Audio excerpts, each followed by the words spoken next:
Ochalaba okwanjula n'embaga. Okwagala kwa Katonda n'obwakabaka bwe. Edward ne Lilian ofumbo bweyamo ti ojja kunoonya obwenyi bwa Mukama olw'okuonyesebwa kw'endwadde za munno ti na buli nkovu ez'obulamu buno sangulewo na buli ekyakyama kigolwe. Ofumbo bweyamo okukolera okulokolebwa kw'obulamu bwammwe. Era kino Kristo kyakole ekkanisa ye era kyasaba mukolaganenga. Omwana wa Katonda obutamanya bukulu bwa bufumbo era obutabukwata nga butukuvu kubeera kusubwa ebyobulamu obutagwawo. Ekiseera kiteekeddwawo omugole okutendekebwa okumulungiya era n'okumusanyiza omuwendo gw'ekitala ogumusasuliddwa. Kati ekiseera kakikome omwagalwa n'omugole we bagattibwe wamu emirembe n'emirembe. Buli omu n'agamba nti Edward ne Lilian mwatwanjulanga mwatwa Kristo okuba omulokozi wammwe era mwamugoberera ne mukwatibwa mu mazzi ne Mwoyo Mutukuvu era Yesu ye Mukama obulamu bwammwe era muyiseeko n'emisomo gyaffe egyabagenda okufundugana mu bufumo obutukuvu. Mutukakasizza nti kwe kwagala kwammwe okufumbiriganwa n'okuzimba amaka agatambulira ku njigiriza y'ekigambo kya Katonda. Kati nga mutegere ddala obuvunaanyizibwa n'emigaso by'obufumbo mwetekiteka okukola ebirayiro. Tugenda kukola ebirayiro bisatu. Ekisooka buli omu ajja kukola ekirayiro eri Katonda yekka. Ekyokubiri mujja kikola mwembi eri Katonda. Ekyokusatu buli omu ajja kukola ekirayiro eri munne. Era Edward yajja okusooka okukola ekirayiro eri Katonda yekka.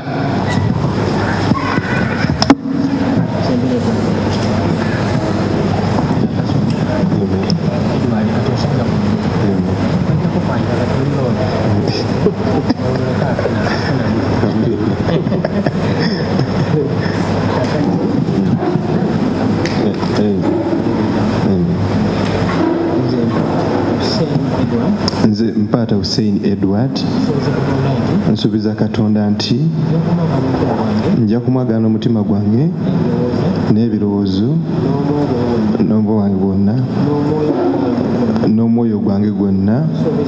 Nsuubiza nti okwagala kwange eri Lilian kwe kuddirira okwagala kwange eri Mukama. Nsuubiza okwagala mukyala wange nga Kristo bwe yagala ekkanisa era nga bwe njagala omubiri gwange. Nsuubiza nti nja kubeera mukulembeze mu mwoyo, kabona era nabbi mu maka gange. Nsuubiza Katonda nti nja kussaamu Lilian ekitiibwa n'okumwegenderezanga. Nsuubiza nti nja kufanga yonna ku byetaago bye n'engeri gy'awuliramu buli mu kintu. Nsuubiza Katonda nti nja kuwasa Lilian yekka ebiseera ebyobulamu byange byonna. Yesu tuwongere engalo ez'amaanyi n'akalulu. Zenancha Lilian nsuubiza Katonda nti nja kumwagala n'omutima gwange n'ebirowoozo n'omwoyo gwange gwonna. Nsuubiza nti okwagala kwange eri Hussein kwe kuddirira okwagala kwange eri Mukama. Nsuubiza okugondera omwami wange ng'ekkanisa weegondera Kristo. Nsuubiza nja kussaamu omwami wange ekitiibwa. Nsuubiza nti nja kubeera omukazi omusabi w'ekigambo kya Mukama. Nsuubiza nti nja kuzzangamu omwami wange amaanyi mu Mukama era nja kugoberera Edward nga naye waagoberera Mukama. Nsuubiza Katonda nti nja kubeera wa kisa omukkakkamu era asaasira Edward. Nsuubiza nti nja kufangayo nnyo ku byetaago bye n'engeri gy'awuliramu mu buli kintu. Nsuubiza Katonda nti nja kufumbirwa Edward yekka ebiseera ebyobulamu bwange bwonna. Yesu mwongere engalo ez'amaanyi. Edward afunye agenda omusaasira, afunye agenda omuzzaamu amaanyi. Kati bw'obanga oli muzadde bwa Edward wano waali kubye engalo ez'amaanyi.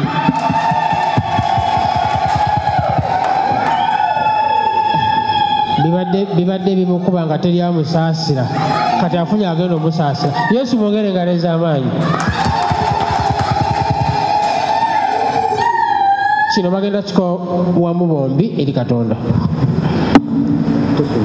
Tusuubiza okusooka okunoonya obwakabaka bwa Katonda n'obutuukirivu bwe. Tusuubira obuteekalekirira mu kintu kyonna ne mu kusaba n'okwegayirira wamu n'okwebaza tujja kumanyisanga Mukama ku byetaago byaffe. Tusuubiza okukyusibwa nga tuziba obujja ebirowoozo byaffe tusobole okutegeera okwagala kwa Katonda okulungi okusanyusa era okutuukiridde. Tusuubiza okuwaayo emibiri gyaffe nga ssaddaaka ennamu era entukuvu esanyusa Katonda. Tusuubiza Katonda okumanga etteeka ery'okwagala nga tusasula bubi na bubi naye nga tusobola okwagala mu buli mbeera. Yesu mwongere engalo ez'amaanyi. Bamaze okukola ebirayiro eri Katonda ebibayingiza mu bufumbo bwabwe. Kati ekiseera buli omu okukola ekyali munne era kambase mutuuligane.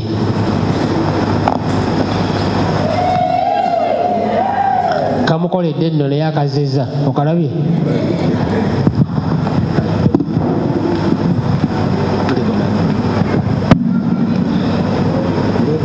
Lilian nkutwala leero okuba mukazi wange gwempasizza.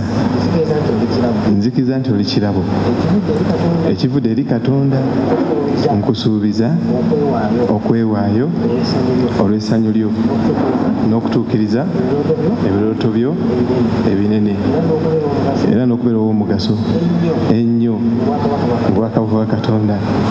Nsuubiza nti nja kwagala, nja kussamu ekitiibwa, nja kwesiga era nja kuweereza buli mbeera yonna. Nkusuubiza nti nja kuba w'amazima era omwesigwa gy'oli obulamu bwange bwonna. Yesu mwongere engalo ez'amaanyi. Kasimalo ka Lilian kagenda kajja. Mukama yeebazibwe. Edward amaaso ku Lilian mu katimba ana byagenda okugamba. Edward kutwala leero okuba omwami wange wenfumbiddwa. Nzikiriza nti oli kirabo ekivudde eri Katonda. Kusuubiza okwewaayo olw'essanyu lyo n'okutuukiriza ebirooto bye ebinene era olw'okubeera omugaso ennyo mu bwakabaka bwa Katonda. Musuubiza nti nja kwagala, nja kussaamu ekitiibwa, nja kwesiga era nja kuweereza mu buli mbeera yonna. Kusuubiza nti nja kuba w'amazima era omwesigwa gy'oli obulamu bwange. Yesu mwongere engalo ez'amaanyi. Mukama anyweze ebigambo ebyo era abawe amaanyi okubituukiriza mu linnya lya Yesu Kristo Mukama waffe. Kino mugenda kyogera mwembi nga buli omu awamu ne Kasimayo.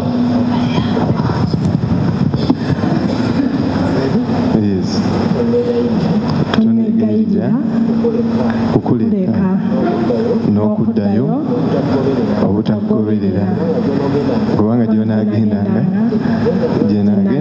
nze era gy'onaasulanga nze. Abantu bo banaabeeranga bantu bange.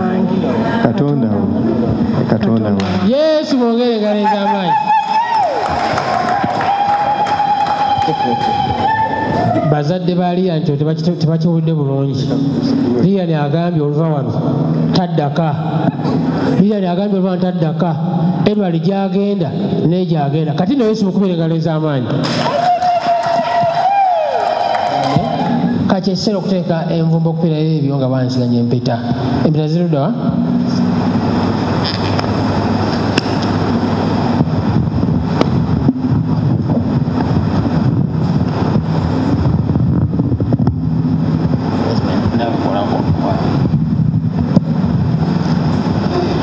Tugenda sabira zino empeta tuzaawule ku mpeta zonna endala ezitundibwa mu maduuka ezikola ebintu ebyenjawulo ebimu nga tebitegerekeka.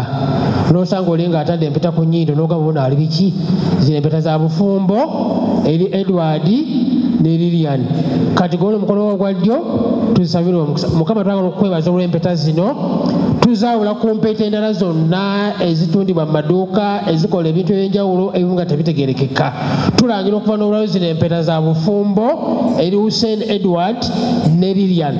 Era Mukama tutanka omukisa gwo, tutanka amaanyi go, tutanka ekitiibwa kyo, tutanka obulungi bwo. Edward ne Lilian gye banaakomanga ozambala omukwano gwabwe, okwagala kwabwe kujja kuzibwanga bujja. Bajja kweyongera kukumagana, bajja kweyongera nga kulaakulana, bajja kweyongera nga genda mu maaso. Essanyu n'emire bijja kweyongera mu bufumbo bwabwe ne mulamu bwabwe ne mweza bwabwe. Kyonna kye banaakolanga kinaabaleetanga essanyu, kinaabaleetanga emirembe ng'omwami n'omukyala mu linnya erya Yesu Kristo Mukama waffe. Empeta ez'obufumbo kabonero mu ngeri bbiri, obutukumu n'obutulaba obwa zaabu obwasamasa kabonero bw'obutukumu okwagala kwamba buli omu eri munne, ate n'enkulu ng'etakoma kabonero ak'engeri y'ebirayiro bye mukoze kati. Ebisuubizo byemukoze kati bigenda bakuuma obulamu bwammwe bwonna Mukama bwagenda obbawa ku nsi. Ng'akabonero ak'ekisuubizo nti munaakuma ebirayiro byammwe mujja kugaba era mutoole empeta. Era Edward agenda okusooka okwambaza oba okunandika empeta ku Lilian ne Lilian bw'ati bw'ajja okuddako nga Edward amaze.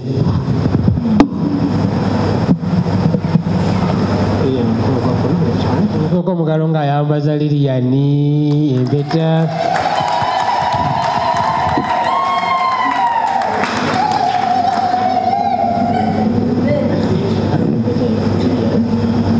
Lilian n'empeta eno nteeka envumbo ku birayiro byange, nteeka envumbo okwagala kwange gy'oli, era nkola endagaano naawe neeyama obulamu n'okwagala kwange gy'oli, n'okwagala kwange gy'oli. Kyonna kye ndi ne byonna bye nnina mbikuwadde. Nja kukuuma era nja kwagala obulamu bwange bwonna. Nkola endagaano naawe mu linnya lya Kitaffe n'Omwana n'Omwoyo Mutukuvu. Amen.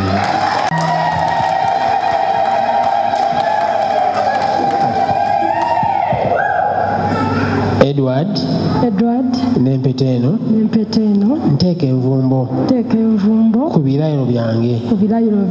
Nteeka envumbo okwagala kwange gy'oli, era nkola endagaano naawe neeyama obulamu n'okwagala kwange gy'oli.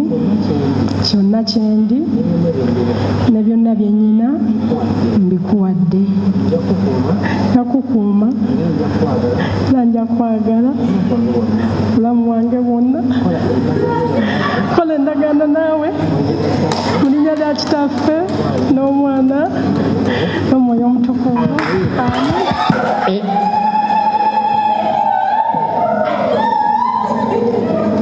Edward ne Lilian mumanyi ekibatuuseeko oluvannyuma lw'okukola ebirayiro ebyo eri Katonda, era buli omu n'akola ekyeri munne ne muwanyisiganya n'empeta. Kati muli mwami na mukyala.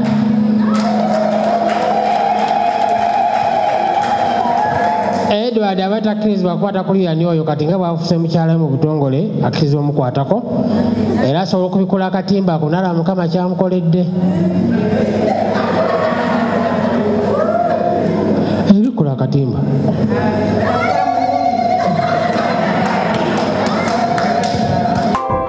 okyalaba okwanjula n'embaga.